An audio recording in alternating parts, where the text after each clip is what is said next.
ಸಭಾಧ್ಯಕ್ಷರೇ, ಇಲ್ಲಿ ಏನು ಕರ್ನಾಟಕ ಜನಸಂದಣಿ ನಿಯಂತ್ರಣ ಕಾಯ್ದೆ 2015 ಈ ಕಾಯ್ದೆ ಯಾಕೆ ಈಗ ಬಂತು? ಈಗ ಇದೆಯಲ್ಲ ನಮ್ಮ ರಾಜ್ಯದಲ್ಲಿ, ಏನಾದರೂ ಒಂದು ಕಾರ್ಯಕ್ರಮ, ದರ್ಗಾ ಆಗಲಿ, ಜಾತ್ರೆ ಆಗಲಿ, ಒಂದು ನಾಟಕ ಆಗಲಿ, ಒಂದು ಕಾರ್ಯಕ್ರಮ ಆಗಲಿ, ಜನರಲ್ಲಾಗಿ ಪರ್ಮಿಷನ್ ತಗೊಳ್ತೀವಿ. ಇದು RCBಲಿ ಸತ್ತೋದ್ಮೇಲೆ ಈ ಕಾನೂನು ತಂದುಬಿಟ್ಟು ಇದನ್ನು ಎಲ್ಲ ರಾಜಕೀಯ ಪಕ್ಷದವರು ಪರ್ಮಿಷನ್ ತಗೋಬೇಕು. ಇಲ್ಲಿವರೆಗೂ ಈ ದೇಶದಲ್ಲಿ, ರಾಜ್ಯದಲ್ಲಿ ಸಾಕಷ್ಟು ಕಾರ್ಯಕ್ರಮಗಳು ನಡೀತಿವೆ. ಎಲ್ಲ ಸಂದರ್ಭದಲ್ಲೂ ಇದು ಸುವ್ಯವಸ್ಥಿತವಾಗಿ ನಡೀತಿದೆ. ಇವತ್ತು ಸರ್ಕಾರ RCBಲಿ ಅವರೇ ಗೊಂದಲ ಮಾಡಿ ಅವರೇ 11 ಜನ ಸಾವಿಗೆ ಕಾರಣವಾಗಿ ಈ ಕಾನೂನು ತಂದಿದ್ದಾರೆ.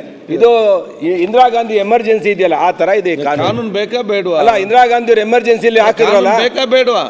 ಬೇಡ, ಇದು ಖಂಡಿತ ಬೇಡ. ಇದು ಯಾಕೆ ನಾನು ವಿರೋಧ. ಇದು ಏನು ಒಂದು ರಾಜಕೀಯ ಪಕ್ಷ ಏನಾದ್ರು ಕಾರ್ಯಕ್ರಮ ಮಾಡುತ್ತೆ.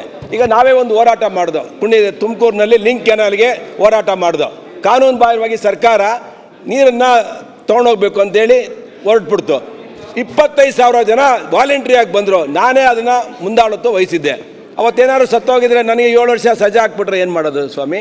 ನಾನು ರೈತರ ಪರ ಕೆಲಸ ಮಾಡೋಕ್ಕೆ ಹೋಗ್ಬಿಟ್ಟು ಸರ್ಕಾರ ಅವ್ರದ್ದಿದೆ, ಜೈಲಿಗೆ ಹಾಕ್ತಾರೆ ನನ್ನ ತಗೊಂಡೋಗಿ. ಓಕೆ, ಏನಾಗಬೇಕಾಗ? ಸಾಮಾನ್ಯ ರೈತನ ಕತೆ ಏನಾಗುತ್ತೆ? ನನ್ನೊಬ್ಬನ ಕತೆನೇ ಈಗ ಆದರೆ ಸಾಮಾನ್ಯ ರೈತನ ಕತೆ ಏನಾಗುತ್ತೆ? ಇವ್ರು ಹೇಳಿದ್ರು, ಯತ್ನಾಳ್ ಅವರು ಪಂಚಮಶಾಲಿದೇನೋ ಹೋರಾಟ ಮಾಡಿದ್ರು, ಇವರು ಮುಂಜಾಳತ್ವ ತಗೊಂಡಿದ್ರು, ಯತ್ನಾಳ್ ಮೇಲೆ ಸಿಟ್ಟಿತ್ತು, ಹೊಡೆದವ್ರು ಒಳಗಡೆ ಹಾಕ್ಬಿಟ್ರೆ ಇದೆಲ್ಲ ದುರುಪಯೋಗ ಆಗುತ್ತೆ. ಈ ಕಾನೂನನ್ನು ಸ್ಟ್ರಾಂಗ್ ಆಗಿ ಹೇಳ್ತೀನಿ, ಪೊಲೀಸವ್ರ ಕೈಗೆ ಕಾನೂನು ಕೊಡಬೇಡಿ. ಇವಾಗಿರೋ ಕಾನೂನು ಸರಿಯಾಗಿದೆ. ದಯವಿಟ್ಟು ಇಂಥ ಕಾನೂನುಗಳು, ಮರಣ ಶಾಸನಗಳನ್ನು ದಯವಿಟ್ಟು ಈ ಹೌಸಲ್ಲಿರುವಂಥ 224 ಶಾಸಕರು ವಿರೋಧ ಮಾಡಬೇಕು ಅಂತೇಳಿ ನಾನು ಆಗ್ರಹ ಮಾಡ್ತೇನೆ.